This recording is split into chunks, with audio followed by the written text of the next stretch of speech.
Hi friends, நம்ம இன்றைக்கி தூதுவளை வச்சு எப்படி சட்னி பண்ணுறதுன்னு பார்க்கலாம். தூதுவளை நம்ம உடம்புக்கு ரொம்ப நல்லது. சளி இருமலுக்கெல்லாம் இது சூப்பர் மெடிசன். தூதுவளை எப்போ கிடைச்சாலுமே கண்டிப்பாக எடுத்துக்கோங்க. ரொம்ப ரொம்ப நல்லது இது.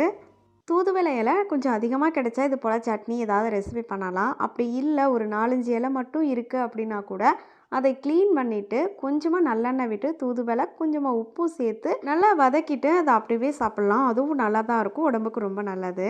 இன்றைக்கி சாதத்தில் நல்லெண்ணெய் சேர்த்து இதை சாப்பிட போகிறேன். அதனால் கொஞ்சம் திக்காக வச்சுருக்கேன்.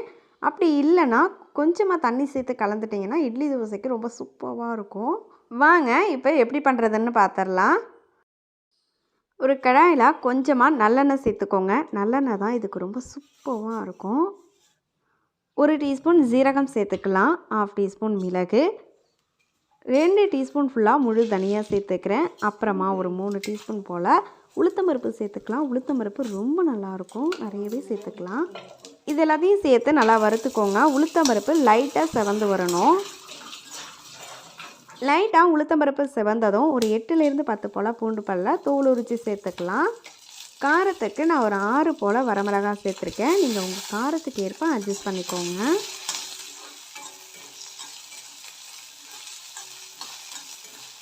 அடுத்து நம்ம இதெல்லாம் தூதுவளை சேர்த்துக்கலாம். தூதுவளையில் உள்ள முள்ளெல்லாம் க்ளீன் பண்ணிவிடுங்க.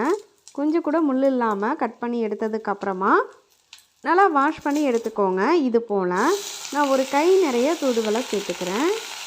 நிறையவே சேர்க்கலாம், ரொம்ப நல்லாயிருக்கும். கசப்பு எதுவும் தெரியாது. நம்ம எல்லாத்தையும் நல்லா வதக்கிட்டு தான் அரைக்க போகிறோம். அதுக்கு பாதி போல் கருவேப்பிலை வாஷ் பண்ணிவிட்டு சேர்த்துக்கோங்க. இதை நல்லா வதக்கி எடுத்துக்கோங்க, அப்போ தான் நமக்கு கசப்பு தெரியாது.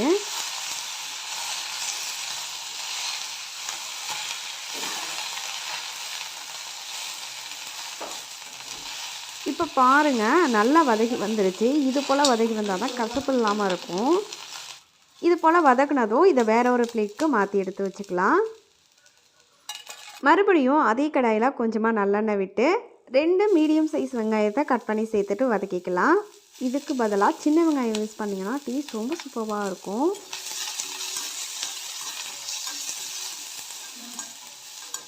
வெங்காயம் இது போல் லைட்டாக வதக்கி வந்ததுக்கப்புறமா 2 குட்டி தக்காளி அதையும் கட் பண்ணிவிட்டு சேர்த்துட்டு தக்காளி நல்லா வதக்கி வர்றதுக்கு கொஞ்சமாக உப்பும் சேர்த்துக்கலாம். தக்காளி லைட்டாக குழைவாக வர்றது வரைக்கும் வதக்கி எடுத்துக்கோங்க.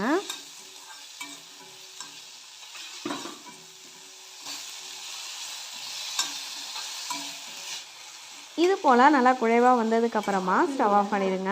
இது அப்படியே இருக்கட்டும். சூடு ஆறுனதும் நம்ம அரைச்சிக்கலாம். சூடு ஆறுனதும் எல்லாத்தையும் மிக்ஸர் ஜாருக்கு மாற்றிட்டு கொஞ்சமாக உப்பு சேர்த்துக்கலாம். நம்ம ஆல்ரெடி உப்பு சேர்த்துருக்கோம். தண்ணி சேர்த்து நல்லா அரைச்சிட்டு எடுத்துகிட்டு வந்துக்கோங்க. சாதத்துக்காக தான் நான் ரொம்ப கொஞ்சமாக தண்ணி சேர்த்து அரைச்சி இது போல் எடுத்துகிட்டு வந்திருக்கேன். அடுத்து இதுக்கு தாளிப்பு பண்ணிடலாம். கொஞ்சமாக நல்லெண்ணெய் சேர்த்துட்டு சூடானதும் எப்போதும் போல் கடுகு கருவேப்பிலை சேர்த்து தாளிச்சிட்டு ஒரே ஒரு வரமிளகாய் கட் பண்ணி சேர்த்து தாளிச்சிக்கோங்க. டேஸ்ட் ரொம்ப சூப்பராக இருக்கும், நல்ல மணமாகவும் இருக்கும். அவ்வளோதான். இந்த தாளிப்பை அப்படியே எடுத்து சட்னி கூட சேர்த்துட்டு சூடாக இட்லி தோசை கூட வச்சு சாப்பிட்டா ரொம்ப சூப்பராக இருக்கும். அதை விட சாதத்தில் கொஞ்சமாக நல்லெண்ணெய் சேர்த்து சாப்பிட்டிங்கன்னா இன்னும் சூப்பராக இருக்கும். தூதுவளை எப்போல்லாம் கிடைக்குதோ அப்போ கண்டிப்பாக ட்ரை பண்ணி பாருங்கள். 1 வீக் கூட ஸ்டோர் பண்ணலாம் ஃப்ரிட்ஜில் வச்சிங்கன்னா. ரொம்ப டேஸ்ட் சூப்பராக இருக்கும். அப்புறமா நம்ம சேனலில் கிவ்அவே அனௌன்ஸ்மெண்ட் இருக்குது. வீடியோ லிங்க் ஃபஸ்ட் கமெண்ட்டில் கொடுக்குறேன். நிறைய பேர் பார்ட்டிசிபேட் பண்ணுறீங்க, அவங்க எல்லாருக்கும் ரொம்பவே தேங்க்ஸ். இதே போல் தொடர்ந்து சப்போர்ட் பண்ணுங்கள். நிறைய பேர் ரொம்ப பாசிட்டிவாக கமெண்ட் பண்ணுறீங்க, அதுக்கு எல்லாத்துக்கும் பெரிய தேங்க்ஸ்.